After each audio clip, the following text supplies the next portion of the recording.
If you're using 1x2s for your projects, you are literally throwing money away. I did the math, and for the price of just a few of those flimsy strips, I can get a massive 2x10, rip it down, get more wood, and mine are going to be dead straight. Today, I'm going to share with you a lumber hack to help you build a strong and cheap storage rack for these 6.5 quart containers. Are you ready? Let's go. And I wanted to have some free plans for you guys, so be sure to check the description down below. I'm going to have a link for a 3D model in SketchUp that's going to have all the dimensions. That way you can build it yourself if you want. And to start, I'm going to measure out 36 inches so I can make this a more workable piece. Then I need to cut out 4 strips at 2 inches each.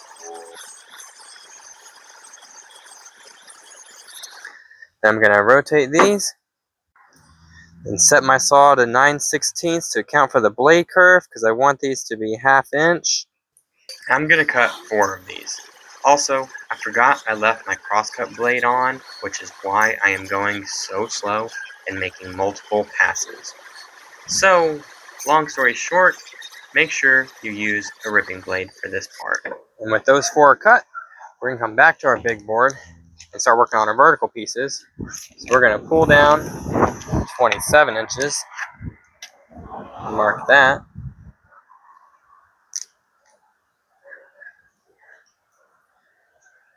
And I'm actually going to be doing this 2 times because when I cut this through and I run it through the table saw, I'm only going to be able to get 4 boards. And then when I cut those, I'm only going to get 8. And I need a total of 10. So we're going to pull down, cut this at 27, and we're going to do that twice on this big board.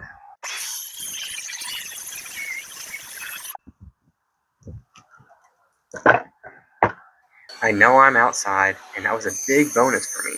But with this bench setup, when I use my table saw, it shoots out dust all over my other tools below the table. I have plans to control my sawdust, which I need to finish before I work on a new project. However, for a temporary setup, I'm using my shop vac. And for those of you who do not know, it's not the best, but it works. Just make sure you're using a dust bag and a clean filter. And if you're thinking a bag, yes, a bag. I didn't know they existed, but it's actually a pretty sweet deal. It collects most of the dust, and it keeps your filter a lot cleaner. And when it's done, you can just throw it out. I had no bag, and the filter hasn't been changed in a while, so I need to get a new one. Plus, the wrong blade doesn't help any. Okay, back in business. Whoa, hey buddy, watch those fingers. Oh, I see you got the fancy DeWalt plastic push stick. I guess you're good. Personally, I love that one. The gripper is pretty cool. Overpriced, maybe, but I have had this one for years and it's so versatile to use on other tools like the router table as well. So for me, I personally find it useful.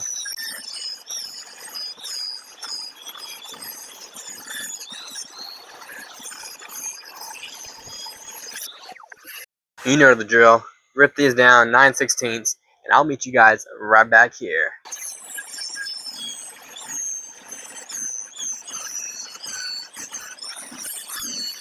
Those look beautiful. Now it's time to start working on the horizontal slats. And because I've got 16 of these containers, I've got to cut out 32 more pieces. And I'm thinking something maybe about 1 inch wide, not 2 inches, but still going to make it 1/2 inches. Kind of like this little scrap piece I've got here. So let's go. So I got a 1 inch strip cut out, and when I put it up against the box, I thought maybe that's a little too thick.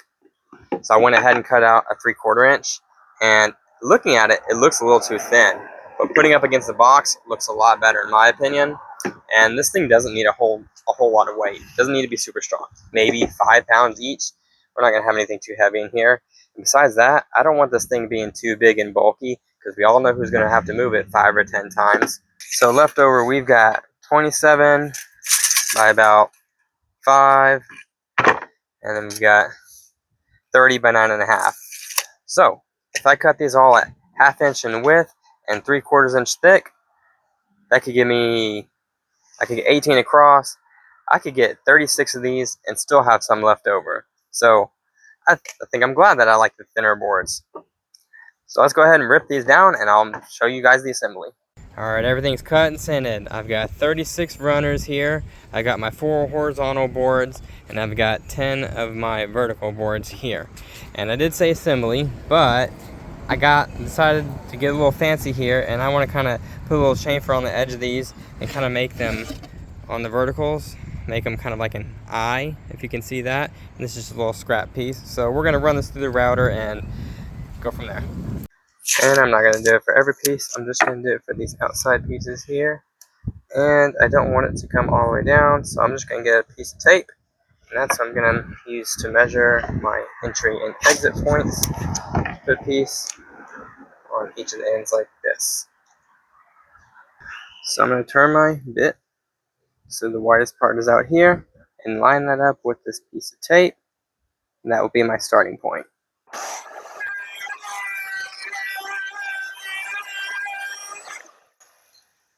Alright.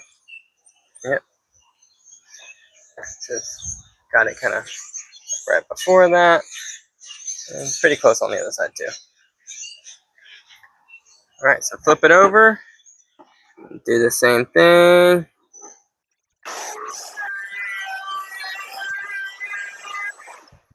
Alright, so now it's time to start putting this thing together. So we're going to get our vertical or our horizontal runners and get our vertical boards, put them together, and I made this little spacer, so that's where I know I'm going to initiate, where I'm going to start my first one. Make sure everything is nice and square up here. And we're just going to put a little bit of glue and nail on it. So let's start at this side here. And maybe I'll put some glue on it that way. Put this back on there. Make sure everything's nice and square.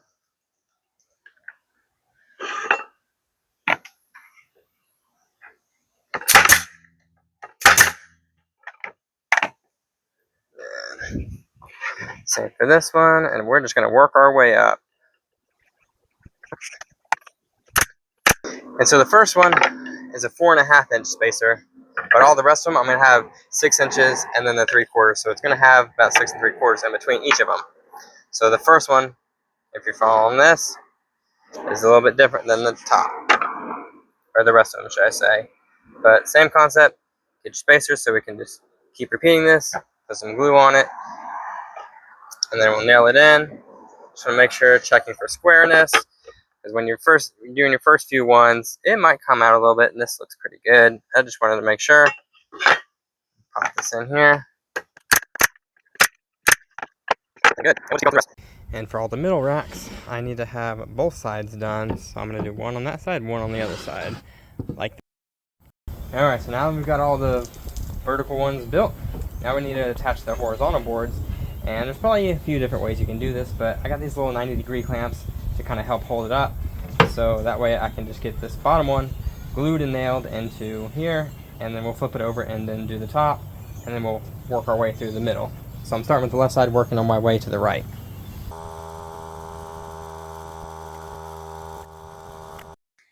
And this method worked out pretty well, but a few extra clamps never hurt. Also, the more I got put together, the more stable it got, so that definitely helped. Then, attaching the final piece was much easier, using gravity to my advantage rather than going against it. All I had to do was flip it over. And again, I just kept checking everything was in place with that fancy spacer I made. Gluing and nailing, gluing and nailing. Easy peasy. And now it's just time to let it dry, and we'll come back tomorrow. Alright, it's all dried and sanded. It ain't perfect, but it looks good to me. Alright, let's go put her in the house. So for about $12, we turned some construction lumber into a rock-solid storage system that actually fits the space perfectly. No twisted 1x2s, and no wasted money.